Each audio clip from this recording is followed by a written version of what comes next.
जय Hind defence lovers. आज की टॉप हेडलाइंस कुछ इस प्रकार है। बीएलए फाइटर्स ने पाकिस्तान में ट्रेन को किया हाईजैक, 100 से अधिक पाकिस्तानी आर्मी के सोल्जर्स उनकी कस्टडी में। भारतीय एयरटेल ने स्टारलिंक की इंटरनेट सर्विसेज के लिए साइन किया एग्रीमेंट। रशिया भारत के साथ बढ़ाना चाहता है अपना टेक्नोलॉजी कॉपरेशन। लॉकहीड मार्टिन ने अनवील करी अपनी नई क्रूज मिसाइल। और बांग्लादेश की आर्मी में ही पाकिस्तान के समर्थन के साथ तख्ता पलट की कोशिश।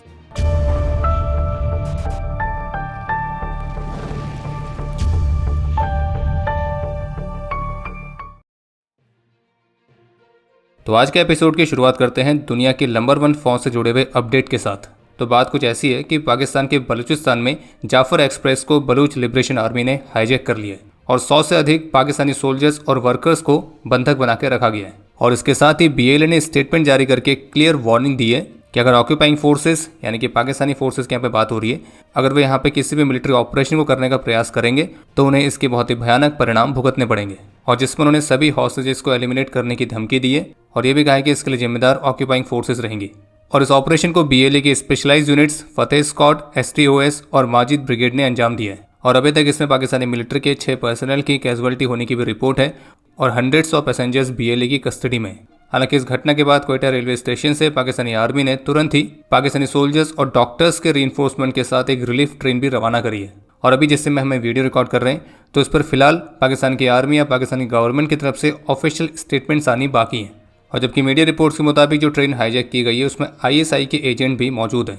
और जबकि पाकिस्तान के कुछ पत्रकार तो उन घटनाओं के पीछे भी भारत को जिम्मेदार बता रहे हैं कि ये भारत की साजिश है, भारत के रा की साजिश है। पर खैर इसका हम क्या ही कर सकते हैं।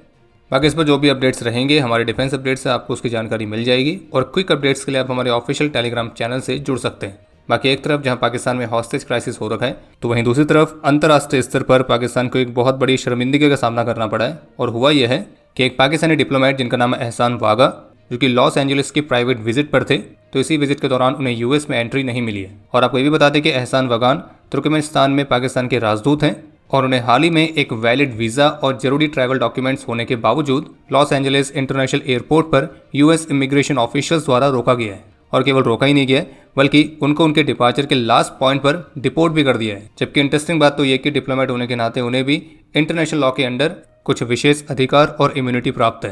हालांकि फिलहाल अभी क्लियर नहीं किया गया है कि यूएस में उनकी एंट्री डिनाई क्यों की गई है और न ही ये स्पष्ट हुआ है कि किस पासपोर्ट के साथ वे गए थे, क्या वो डिप्लोमेटिक पासपोर्ट था या फिर नॉर्मल पासपोर्ट था। हालांकि वो बात अलग है कि इससे पाकिस्तान को कुछ खास फर्क पड़ेगा नहीं, क्योंकि इस तरह की बड़ी बड़ी शर्मिंदगी की आदत तो उन्हें पहले से है और वो भी अंतर्राष्ट्रीय स्तर पर। अब बाकी वो स्टेटमेंट जारी जरूर करेंगे, लेकिन जैसा कि आप सभी जानते हैं कि उससे भी कुछ खास फर्क पड़ने वाला है नहीं। जहां एक तरफ भारत में कई सारे डिफेंस एक्सपर्ट्स ने स्पेस एक्स के स्टारलिंक सैटेलाइट इंटरनेट सर्विसेज को भारत में ऑपरेशनलाइज करने को लेकर राष्ट्र सुरक्षा पर इसके गंभीर प्रभाव पर अपनी चिंता व्यक्त करी थी, तो अब इसी बीच भारतीय एयरटेल ने स्पेस एक्स के साथ एग्रीमेंट साइन कर लिया है और जिसमें वे स्पेस एक्स के साथ मिलकर भारत में स्टारलिंक सैटेलाइट इंटरनेट सर्विसेज को लॉन्च करेंगे। और जो इंटरनेट सर्विसेज हैं ये businesses, educational institutions, health care centres और रिमोट एरियाज को दी जाएगी।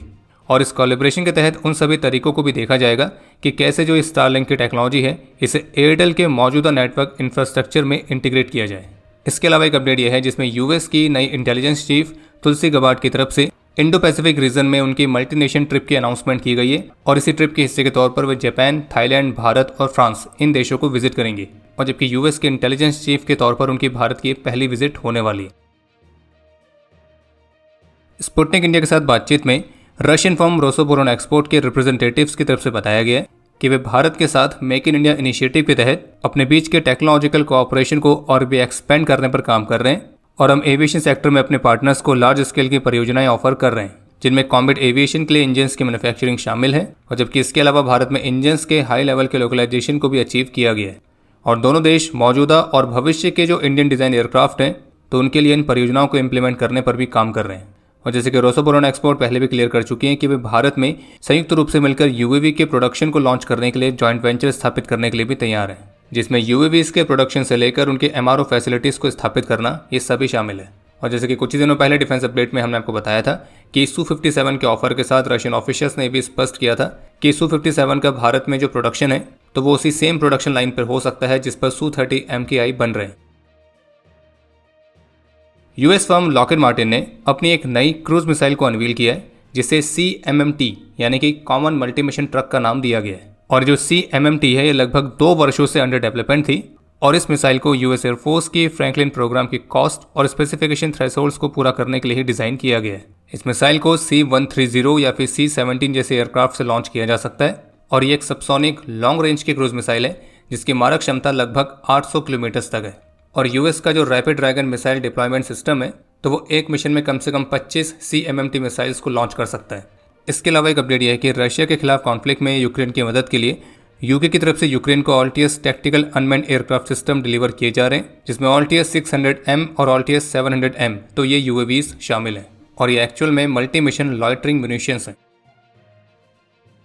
इंडिया टुडे की रिपोर्ट के मुताबिक पाकिस्तान के साथ बहुत ही क्लोज टाइज रखने वाले एक सीनियर बांग्लादेशी मिलिट्री ऑफिशियल के ऊपर सेना में तख्तापलट की कोशिश करने के आरोप में निगरानी रखी गई है और ये कदम तब उठाया गया है जब सेना प्रमुख के सचिवालय को इस बात की जानकारी दी गई थी कि जमात समर्थक लेफ्टिनेंट जनरल फैजुर रहमान द्वारा उनकी जानकारी के बिना ही मीटिंग्स बुलाई जा रही हैं। और मीडिया रिपोर्ट्स के मुताबिक डिविजनल कमांडरों के साथ ये जो मीटिंग्स हैं ये बांग्लादेशी आर्मी के जो मौजूदा चीफ हैं उनके खिलाफ समर्थन जुटाने के लिए बुलाई गई थी। हालांकि बांग्लादेशी आर्मी चीफ के खिलाफ उन्हें पर्याप्त समर्थन नहीं मिल पाया और ये भी बताया गया कि 2025 के पहले 2 महीनों में ये जो लेफ्टिनेंट जनरल फैजुर रहमान है तो उसने जमात लीडर्स और पाकिस्तानी डिप्लोमेट्स के साथ कई सारी मीटिंग्स करी थी और बांग्लादेश के आर्मी चीफ को इन बैठकों के बारे में सूचित किया गया था जिसके बाद वे सतर्क हो गए थे और फिर उनके द्वारा इस सीनियर बांग्लादेशी ऑफिशियल पर सर्विलेंस रखी गई। और इन सभी घटनाओं से इस बात के संकेत भी मिलते हैं कि जो पाकिस्तान है वो बांग्लादेश पर एक बार फिर से अपनी पकड़ मजबूत करने के प्रयास में है और जिसमें उसको सबसे पहले बांग्लादेश की मिलिट्री पर अपनी पकड़ मजबूत करनी होगी और वो तभी हो सकता है जब प्रमुख के तौर पर कोई प्रो पाकिस्तानी ऑफिसर आए। बाकी अभी जिस समय हमें वीडियो रिकॉर्ड कर रहे हैं तो बलूचिस्तान में जाफर एक्सप्रेस के हाईजैकिंग वाली घटना के 6 घंटे बाद बलूच लिबरेशन आर्मी की तरफ से जो फ्रेश स्टेटमेंट आई है उसमें बताया गया है कि अभी तक 20 पाकिस्तानी मिलिट्री पर्सनल को एलिमिनेट किया गया है और जबकि 182 हॉस्टेजेस उनकी कस्टडी में है। और BLA का ये भी कहना है कि उनके ऑनगोइंग ऑपरेशन में पाकिस्तानी एयरफोर्स के साथ भी उनके इंटेंस कॉन्फ्रंटेशंस देखने को मिले हैं जिसमें उनके फाइटर्स ने एंटी एयरक्राफ्ट आर्टिलरीज का इस्तेमाल करके पाकिस्तान को इसमें भी बहुत बड़ा लॉस करवाया है। और BLA का ये भी क्लेम है कि उनके सफल ऑपरेशन में एक भी BLA फाइटर घायल या फिर उसकी जान नहीं गई है। बाकी अब समय है आज के इतिहास का। आज के दिन सन 2000 में जम्मू कश्मीर में अपने अदम्य साहस और वीरता का परिचय देते हुए कैप्टन ओमकार नाथ राव वीर गति को प्राप्त हुए थे और इन्हें मरणोपरांत सेना मेडल से सम्मानित किया गया। आज के दिन 2017 में छत्तीसगढ़ में नक्सल्स के हमले में CRPF के 12 वीरों ने अपना सर्वोच्च बलिदान दिया था जिनमें शामिल हैं inspector Jagjit Singh, ASI HB Bhatt, ASI NK Singh, head constable JP Bishnoi, constable S Kumar, constable B Mangesh, constable RS Yadav, constable Gorakhnath, constable AN Diwali, constable SC Verma, constable K Shankar और कांस्टेबल PR मेंधे। और आपके लिए आज का प्रश्न है कि भारत के पास टोटल कितनी स्पेशल फोर्सेस हैं। और अब समय है आज के टॉप 3 कमेंट्स का जो ये रहे आपकी स्क्रीन पर।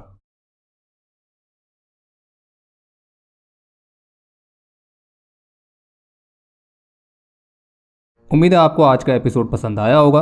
पसंद आया तो वीडियो को लाइक करना ना भूलें। आपके कोई भी सुझाव या सवाल हो तो उसके लिए कमेंट सेक्शन ओपन है। और अगर आप डिफेंस रिलेटेड और भी एक्सक्लूसिव कंटेंट में दिलचस्पी रखते हैं तो आज ही प्ले स्टोर से डिफेंस स्क्वाड की सुपर ऐप को डाउनलोड करना ना भूलें।